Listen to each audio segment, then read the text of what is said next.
Hello everyone. आज हम करेंगे एक्सरसाइज 6.2। पर उससे पहले हम बात कर लेते हैं कुछ एंगल्स के बारे में। तो अगर हमारे पास कोई दो पैरेलल लाइंस हों और एक थर्ड लाइन उनको इंटरसेक्ट करती है तो इस थर्ड लाइन को हम बोलते हैं ट्रांसवर्सल। जब भी कोई एक लाइन दो या दो से ज़्यादा लाइंस को एक साथ इंटरसेक्ट करती है तो उस लाइन को हम बोलते हैं ट्रांसवर्सल लाइन।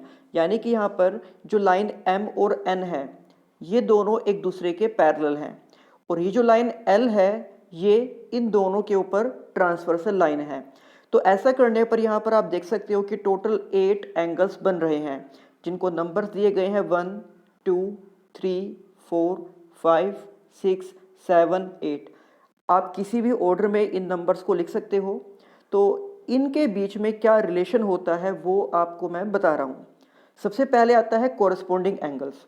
तो यहाँ पर आप देख सकते हो कि इन 8 एंगल्स के अंदर जो 4 एंगल ऊपर है इसी तरह से सेम 4 एंगल्स यहाँ नीचे भी बने हुए हैं। तो जैसे कि हम देख सकते हैं कि ऊपर जो एंगल 1 है वो नीचे वाले 4 एंगल्स में से 5 के कोरस्पोंडिंग है। तो यानी कि हम ये कहेंगे कि जो एंगल 1 है वो एंगल 5 के इक्वल हो जाएगा। इसी तरह से जो एंगल 2 है उसका कोरस्पोंडिंग एंगल हो जाएगा 6। यानी कि जो एंगल 2 है वो एंगल 6 के इक्वल हो जाएगा। इसी तरह से एंगल 3 का कोरस्पोंडिंग एंगल है 7। That means 3 and 7 are equals to each other. And similarly जो 4 है उसका कोरस्पोंडिंग एंगल हो जाएगा 8। यानी कि 4 एंड 8 ये दोनों भी एक दूसरे के इक्वल होंगे। तो इस तरह के एंगल्स को हम बोलते हैं कोरस्पोंडिंग एंगल्स। अगर हमें कोई भी इस तरह की फिगर दी गई है तो वहाँ पर कोरस्पोंडिंग एंगल्स की प्रॉपर्टी अप्लाई करके उन एंगल्स को इक्वल बोल सकते हैं। पर आपको ध्यान यहाँ पर ये रखना है कि आप केवल 1 को 5 के ही कोरस्पोंडिंग कह सकते हो, 1 किसी और के कोरस्पोंडिंग नहीं होगा। इसी तरह से जो ये 2 है ये वाला एंगल इस वाले एंगल के यानी कि 6 के ही कोरस्पोंडिंग होगा। यानी कि आपको ये देखना है कि जिस तरह से 4 एंगल्स यहाँ ऊपर बने हैं उसी तरह के 4 एंगल्स नीचे भी होंगे, जिनमें से फर्स्ट वाला इसके कोरस्पोंडिंग, ये सेकंड वाला इसके कोरस्पोंडिंग, ये थर्ड वाला इसके कोरस्पोंडिंग और फोर्थ वाला इसके कोरस्पोंडिंग हो जाएगा। इसके बाद आते हैं अल्टरनेट इंटीरियर एंगल्स। तो जैसे कि यहाँ पर नाम है इंटीरियर यानी कि वो एंगल्स जो कि अंदर बने हैं। अब इन 8 एंगल्स में से 4 एंगल तो बाहर की साइड बने हैं जैसे कि 1 एंड 2, 7 एंड 8 ये एंगल एक्सटीरियर हैं। लेकिन हम यहाँ पर बात कर रहे हैं इंटीरियर की। तो इंटीरियर में हमारे पास हैं 3 एंड 4 और 5 एंड 6। तो यहाँ पर जो अल्टरनेट इंटीरियर एंगल होंगे वो होंगे 4 एंड 6। यानी कि एक एंगल लेंगे हम लेफ्ट साइड से और एक एंगल हम लेंगे राइट साइड से। तो इस तरह से हम ये कह सकते हैं कि जो एंगल 4 है वो एंगल 6 के इक्वल हो जाएगा और इसी के साथ जो एंगल 3 है वो एंगल 5 के इक्वल हो जाएगा। तो इनको हम बोलते हैं अल्टरनेट इंटीरियर एंगल्स। इनको एक और तरीके से हम पहचान सकते हैं कि यहाँ पर हमेशा जेड की शेप बनेगी। आप देख सकते हो कि ये एक जेड की शेप है। तो इस जेड में एक ये एंगल और एक ये एंगल हम लेंगे तो ये दोनों एंगल एक दूसरे के इक्वल हो जाएंगे। अगर हम एक जेड को ड्रॉ करते हैं तो ये एंगल इस एंगल के इक्वल होगा और इन्हीं दोनों एंगल्स को हम बोलते हैं अल्टरनेट इंटीरियर एंगल्स। इसी तरह से ये भी एक जेड की शेप है। तो यहाँ पर लेकिन ये जेड उल्टा है। तो यहाँ पर भी जो एंगल है 3 एंड 5 ये दोनों भी अल्टरनेट इंटीरियर एंगल होंगे। यानी कि ये दोनों एंगल भी एक दूसरे के इक्वल होंगे। तो आपको याद रखना है कि अल्टरनेट इंटीरियर एंगल्स में हमेशा जेड की शेप बनती है और यहाँ से हम इसको पहचान सकते हैं कि कौन कौन से एंगल अल्टरनेट इंटीरियर एंगल्स हैं। इसके बाद आते हैं अल्टरनेट एक्सटीरियर एंगल। तो जैसे कि बात हो रही है यहाँ पर एक्सटीरियर एंगल्स की यानी कि 1 एंड 2 और 7 एंड 8। तो यहाँ पर अगर हम एंगल लेते हैं 1 तो इसका अल्टरनेट एंगल हो जाएगा 7, क्योंकि एक एंगल हम लेफ्ट से लेते हैं और एक एंगल राइट साइड से, इसी को बोलते हैं अल्टरनेटिव। इसी के साथ जो एंगल 2 है उसका अल्टरनेट एंगल हो जाएगा 8। यानी कि 1 और 7 एक दूसरे के इक्वल होंगे। इसी तरह से 2 और 8 ये दोनों एंगल भी एक दूसरे के इक्वल होंगे। इसके बाद आते हैं interior angles on the same side of transversal. तो अभी मैंने आपको बताया था कि ये जो लाइन एल है ये ट्रांसवर्सल लाइन है क्योंकि ये इन दोनों लाइंस को इंटरसेक्ट कर रही है। तो इस ट्रांसवर्सल लाइन के सेम साइड के इंटीरियर एंगल, सेम साइड का मतलब होगा कि या तो हम एंगल्स सिर्फ लेफ्ट साइड के लेते हैं या एंगल्स हम सिर्फ राइट साइड के। तो ये ट्रांसवर्सल है, इसके सेम साइड के इंटीरियर एंगल, तो 4 और 5 दोनों एक ही साइड में एंगल हैं और ये दोनों इंटीरियर भी हैं।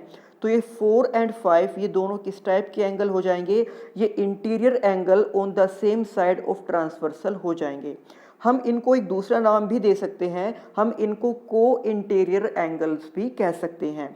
और इनकी प्रॉपर्टी ये होती है कि इनका सम 180 डिग्री के इक्वल होगा, यानी कि एंगल 4 प्लस एंगल 5 इक्वल हो जाएगा 180 डिग्री के। ये इनकी प्रॉपर्टी होती है। इसी तरह से इस ट्रांसवर्सल के राइट साइड में जो एंगल बने हैं इंटीरियर में वो है 3 और 6, यहाँ पर आप देख सकते हो। तो यानी कि हम इनको भी कह सकते हैं कि 3 + 6 इक्वल्स टू 180 डिग्री। कोरिस्पोंडिंग एंगल एक दूसरे के इक्वल्स होते हैं, अल्टरनेट इंटीरियर एंगल्स भी एक दूसरे के इक्वल होते हैं, अल्टरनेट एक्सटीरियर एंगल्स भी एक दूसरे के इक्वल होते हैं। पर जो interior angle on the same side of transversal हैं ये एक दूसरे के इक्वल नहीं होंगे। इनकी प्रॉपर्टी ये है कि इनका जो सम है वो 180 डिग्री के इक्वल होगा।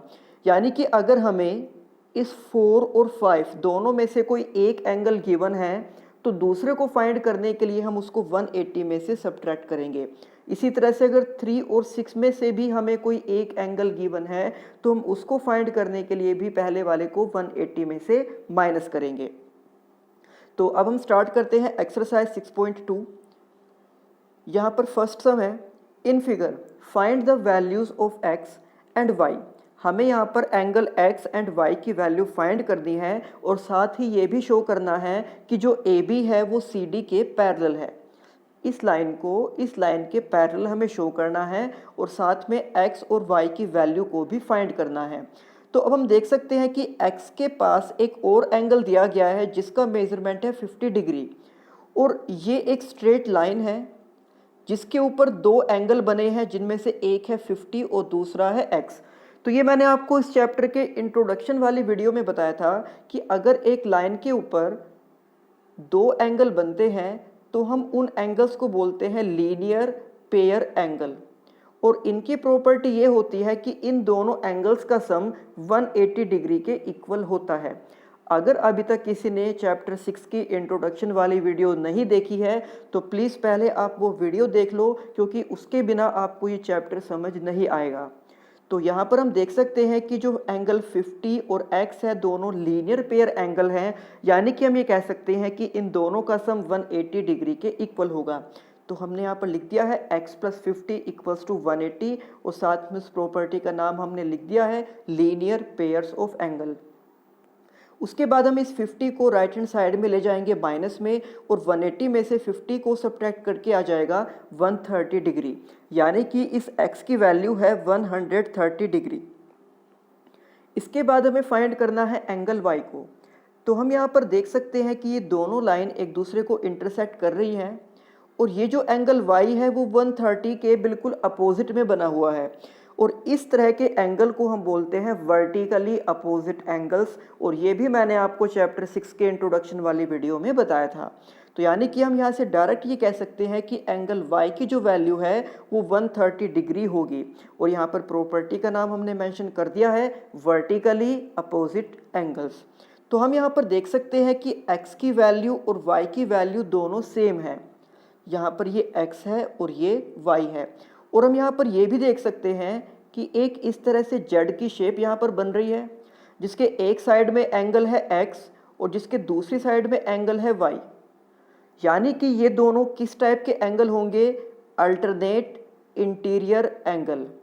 ये अभी इस वीडियो में मैंने आपको बताया है कि जब एक इस तरह से जेड की शेप बनती है तो उसके दोनों साइड के जो एंगल्स हम लेते हैं उनको हम बोलते हैं अल्टरनेट इंटीरियर एंगल और ये दोनों एंगल एक दूसरे के इक्वल तभी होंगे अगर वो पैरेलल लाइंस के बीच में बने हुए हों।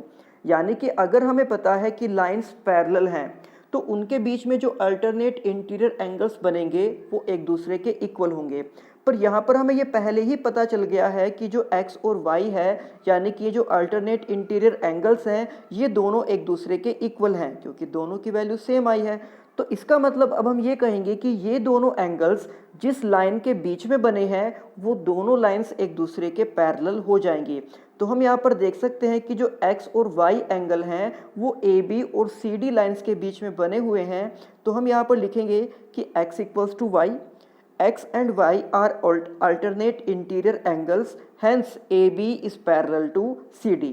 कि अगर ये दोनों अल्टरनेट इंटीरियर एंगल हैं और दोनों की वैल्यू सेम है तो यानी कि जिन लाइंस के बीच में ये बने हैं वो दोनों लाइन एक दूसरे के पैरेलल हो जाएंगी और हम कह सकते हैं AB is parallel to CD।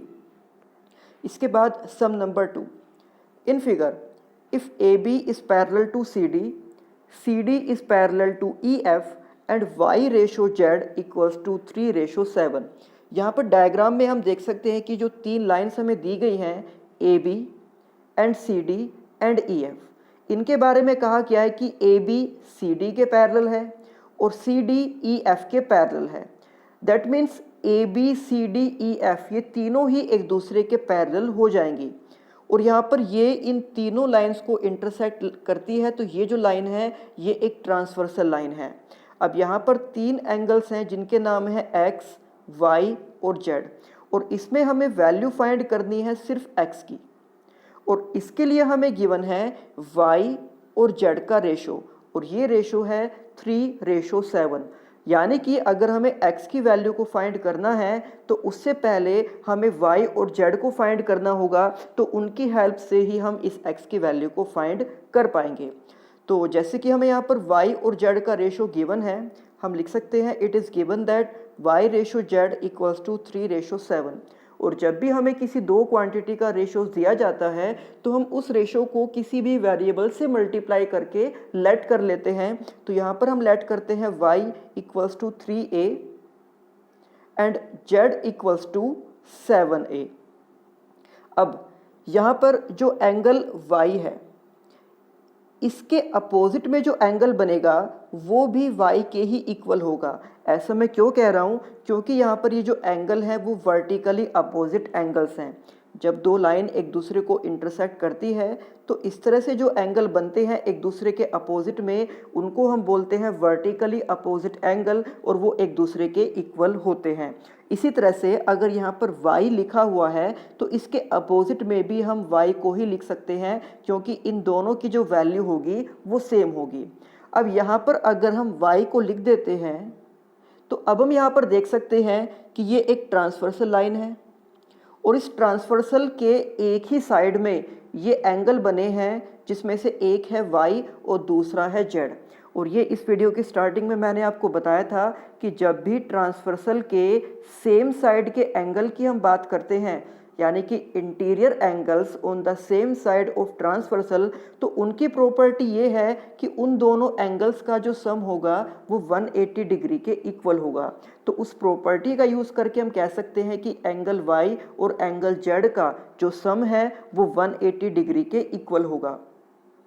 अब हम यहाँ पर लिखेंगे y and z are the angles on the same side of transversal.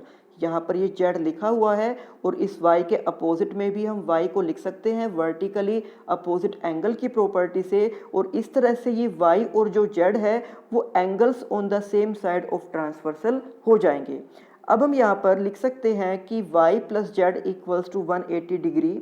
हमने y की वैल्यू को लेट किया है 3a, z की वैल्यू को लेट किया है 7a equals to 180 degree. Now 3a plus 7a is 10a, और जब इस 10 से हम 180 को डिवाइड करेंगे तो हमारे पास a की वैल्यू आ जाएगी 18।